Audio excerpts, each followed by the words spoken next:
पॉझिटिव्हला आपण म्हणजे स्ट्रेस असं म्हणतात, निगेटिव्हला आपण डिस्ट्रेस असं म्हणतात. त्याच्यामुळे काय माहिती तुम्हाला, पॉझिटिव्ह आणि निगेटिव्ह काय होतं बघा.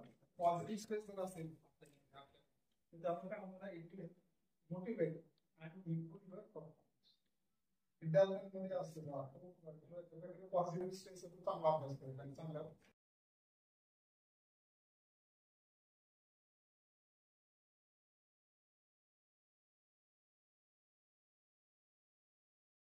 आणि डेडलाईन्स कधी होतं, डेडलाईन्स असतात ना, लास्ट डेट आली की प्रॉब्लेम होतो. आमच्याकडे पण आता एक्झाम फॉर्म भरायचं चालू तर सगळे कॉलेजमध्ये तेच होतं.